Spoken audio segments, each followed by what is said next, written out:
Welcome back. We are here to do the back nine at Old Macdonald at Bandon Dunes Golf Resort.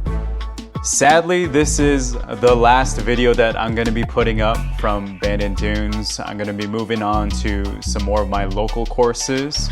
But in the meantime, just want to share with you guys that I'm so happy that you watched one or all of the videos that I got to take when I was out there. So you could see how great the views are. I miss the place so much, but we're gonna do something similar to that last video. We're gonna take you through the course, but not necessarily talk about every hole or every shot, but just things to think about when you're out here.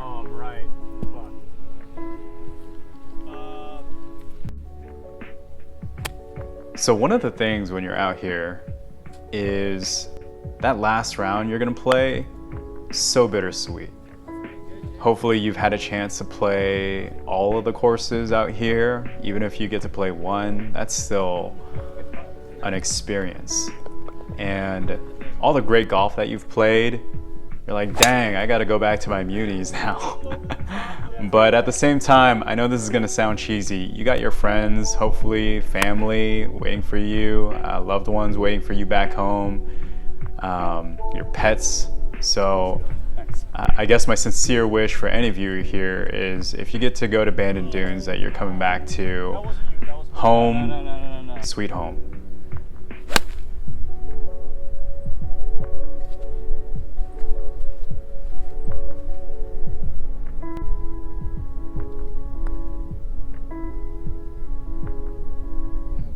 Almost got that one there. So one of the things that really surprised me about Bandon Dunes is how affordable the snacks were. I mean, it's a golf resort, and so you would think that a hot dog is going to cost like 25 bucks or something like that, and it wasn't like that at all. Snickers, I think, was $1. Coffees, I think, were free. I forget. And so when you're out on the course, carry some cash to tip the folks who are working the turn stations, because you're going to get a pretty awesome deal.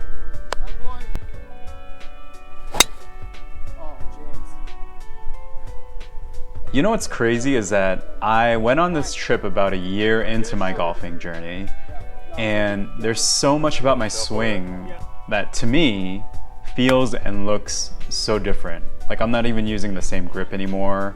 It's about a year from the time that I went to Bandon, about 8 months maybe. My takeaway isn't as inside, my stance isn't as closed, and I think that's the fun part about golf. So many things can change every time you get out on the course.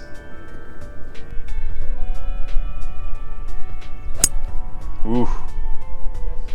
That was either my 2 hybrid or 4 hybrid, and it was when I used to play this really predictable fade. I'm trying to get back to it, but it's kind of weird trying to get back to what was an instinct, if that makes sense. Like that. I would love to play that shape off of the tee again.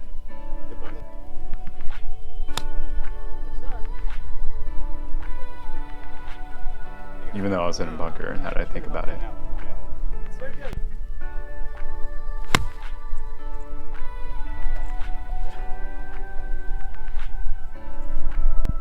Alright, so got on the green. I think for this one, I don't know, the greens at Old Mac are so big, so I don't even know if I should be that proud, but hole 17 here, I do want to talk about this one.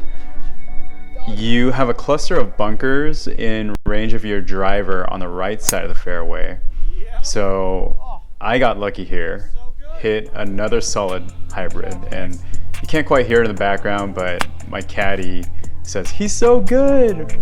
And they're there to be encouraging, so take it with a grain of salt when you hear stuff like that, but it's still nice to hear. And now I'm starting to feel super sad because we're wrapping up hole 17. That is a hard kick. That's crazy. And gonna be headed to hole 18, which is the last hole of my Bandon Dunes experience. All right, so that is the tee shot at number 18. I do want to let you know we're going to be headed back to the Bay Area. I have a ton of courses that I still need to put together, which include spots like TPC Stonebrae, Berkeley Country Club, the Presidio. But in the meantime, I do want to say thank you to the folks that were on this trip with me. So Byung, thank you so much for organizing this trip. I can't believe I got to go golf here in my first year of golf. Dan, loved playing Gearhart with you even before we came out to this part of the trip. And Daniel, my rock steady former roommate whom I still golf with regularly, thank you for just being the most good-natured dude ever. Thanks again for watching. Hope to see you here for the next one.